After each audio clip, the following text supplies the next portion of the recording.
नमस्कार। तो अगर क्लास 11th के एनिमल हस्बेंड्री यानी पशुपालन एग्जाम की तैयारी चल रही है तो ये गाइड बहुत काम आने वाली है।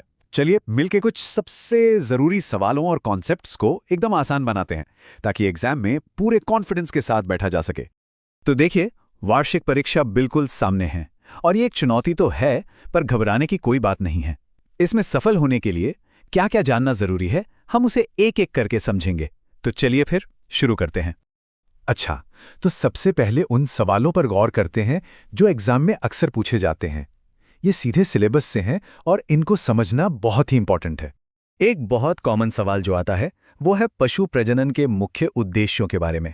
मतलब आखिर हम पशुओं का प्रजनन करते क्यों हैं, हमारा लक्ष्य क्या होता है। आइए इसका जवाब देखते हैं। तो इसके जो हैं दो मेन मकसद हैं। पहला तो है दूध उत्पादन बढ़ाना, मतलब मिल्क प्रोडक्शन कैपेसिटी को इंक्रीज करना, और दूसरा है खेतीबाड़ी के कामों के लिए, है ना, और भी बेहतर मजबूत जानवर तैयार करना, जैसे कि ताकतवर बैल वगैरह। ठीक है, तो अब जब उद्देश्य समझ आ गए हैं तो इससे जुड़ा एक अगला सवाल भी बनता है कि पशु प्रजनन के जो खास तरीके हैं उनके फायदे क्या क्या हैं। इसके भी दो बड़े फायदे हैं। एक तो ये कि इससे नस्ल की शुद्धता मतलब प्योरिटी बनी रहती है, उसमें कोई मिलावट नहीं होती। और दूसरा ये कि हम अपनी जरूरत के हिसाब से अच्छे गुण जैसे ज्यादा दूध देना या बीमारियों से लड़ने की ताकत, इन सबको डेवलप कर सकते हैं। देखिए, सिर्फ जवाब रट लेना काफी नहीं होता, उसके पीछे की साइंस क्या है ये समझना ही असली नॉलेज है। तो चलिए अब इन जवाबों के पीछे जो सिद्धांत हैं उनको भी थोड़ा समझ लेते हैं। तो जैसा हमने व्हाइट बोर्ड पर देखा कि क्रॉस ब्रीडिंग से नई और बेहतर नस्लें बनती हैं, लेकिन सवाल यह है कि ये होता कैसे है, इसके पीछे की प्रक्रिया क्या है। तो इसका जवाब हमें अपनी टेक्स्ट बुक में मिलता है। ये जो पन्ना आप देख रहे हैं ये हाइब्रिडाइजेशन यानी संकरण की पूरी साइंटिफिक प्रक्रिया को दिखाता है। यही उन सरल जवाबों की असली नींव है। यही है वो मूल सिद्धांत। इसमें दो अलग अलग जेनेटिक गुणों वाले जानवरों को क्रॉस कराया जाता है। इससे एक ऐसी नई नस्ल तैयार होती है जिसमें दोनों के सबसे अच्छे गुण आ जाते हैं।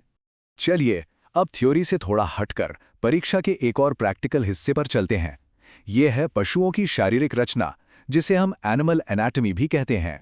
एग्जाम में अक्सर ऐसा सवाल आता है जहां किसी जानवर के शरीर के खास अंगों के नाम लिखने होते हैं।